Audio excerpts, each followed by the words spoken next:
this is a free-to-play MMORPG that has one big goal: to be in battle with the big subscription-based MMORPGs.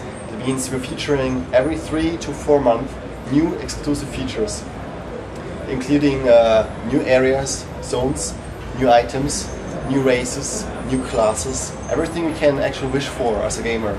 And whenever we have feedback of the community, it's very important to actually listen to that community. I know many have said that already, but I'm a community manager and I make sure of this. It's one of my biggest goals that I have, to work with the community, and I'm already doing this.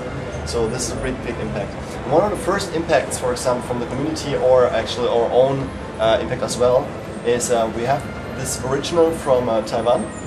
And as we are in Europe, we want to have, for example, more European style faces. They are very beautiful. They're very lean.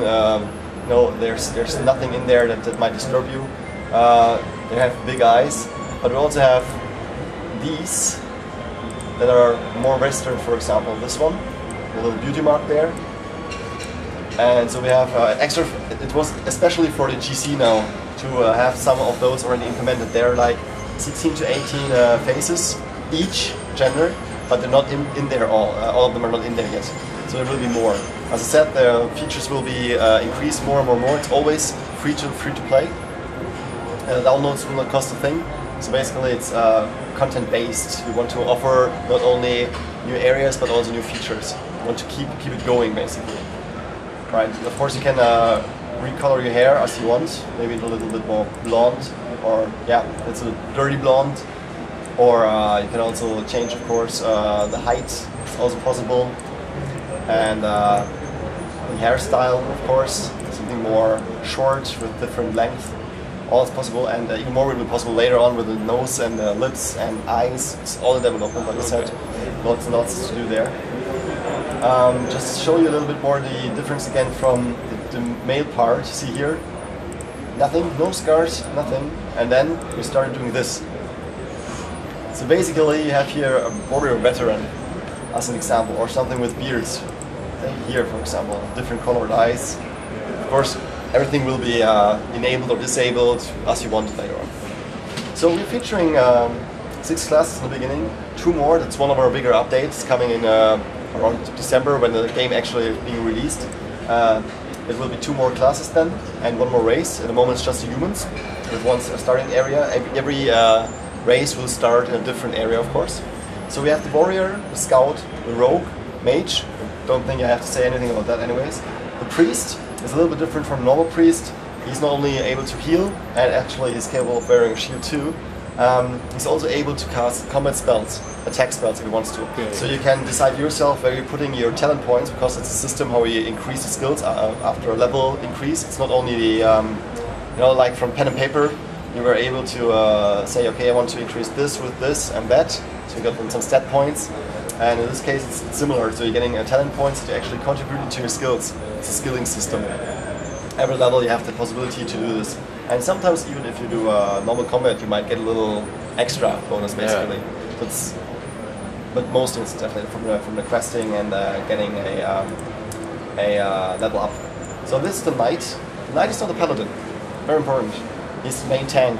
So he has the ability to hold, of course, the monsters, to get the aggro, and also to deal tremendous amounts of damage, just through a different system. The warrior is going in there, hacking, slaying, and slashing, and dying, and whatever else, and smashing with a shield, and he's more building up like seals on the enemy, letting them being exploded, and rushes back into the battle, something like that. So we're here in the Istra Highlands. That's one of the newest featured areas. If you look to the map, it's the white, snowy areas, like Istra Highlands, close to Snowhorn. And Snowhorn is an area where Minotaurs have well built up their area. Actually, it's a complete area for them, not just a village or something like that. So the combination of 2 classes basically works like this. You have your main class in the beginning that you choose from the list over there, and at level 10 you can go. It's like 1 hour, 2 hours of gameplay, something very smooth leveling. You get a second class if you want. So you go into the main city, you go to the person who gives you those classes.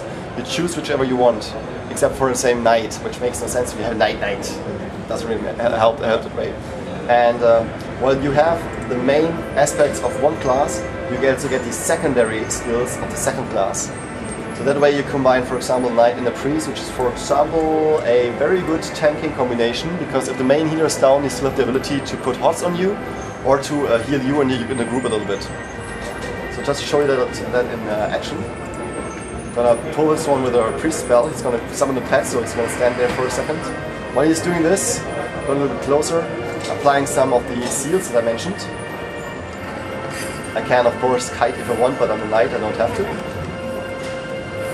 Trying to give him a lot more seals, up to 4, and then let him explode, dealing more damage. Also being able to chain them and use the time to put, let's say, a little hot on myself, or even try to bring through a group heal. It takes a little bit longer because the whole group is being affected usually. It would be a spell like a normal heal one, it's probably be faster, but it's all scalable anyways. The engine was developed 3 years ago from scratch to enable seamless walking. There's usually no loading zone.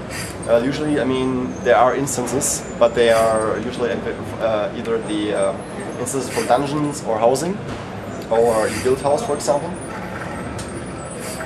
Okay, before I'm dying here, because it's 2 enemies, I'm going to use the trick and actually jump away as a Game Master command.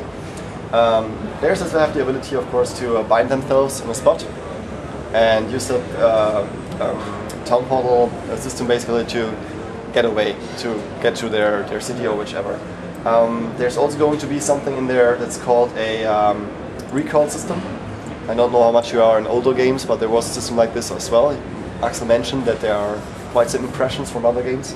So basically you have a rune, you go to a spot like this, it's still in development, you put the spell on this rune with some consumables, and it's locked on this spot. So if you have the same ingredients later again and you're far away and you want to be quickly there, you just simply use up the ingredients, use the rune, and you're here.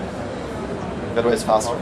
So since these are like continent jumps, that's where you may experience a short loading time. But if you're, for example, traveling by mount, you won't experience any loading time. Of course, we're also having a crafting system. The crafting system features 3 gathering skills that are being combined into 6 production skills. So basically you have the mining, wood cutting, herbalism, and blacksmithing, carpentry, armor, crafting, tailoring, cooking, and alchemy. Now this leads to the following. You can learn everything in the beginning, it's no problem.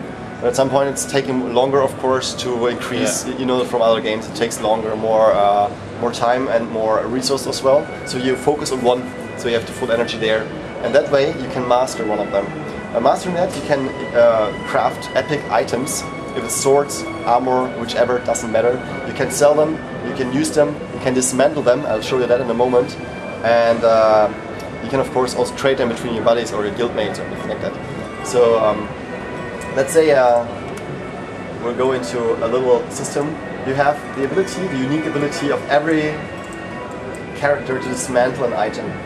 Let's say I want to wear this one. Okay, I really like this one and I want to make it stronger. So I have the possibility to dismantle another item, get a little crystal out of this, hopefully, because there's a chance the higher the item is from a level, the higher the chances that it's being destroyed in the end. But if it works, and I hope it's gonna work, it's still, like I said, scalable, adjustable, how strong the chances are. There we go. This is an upgrade gem. So if you click this gem on this item, it should, like I said, there's a chance to be upgraded. Okay, they are failed. Let's try it one more time, otherwise I'll show it to you on a different step. Okay, crystal. Using it. Come on. No, failed. I'll show it to you in my house. I have a few pre-generated items there. So in combination with crafting something and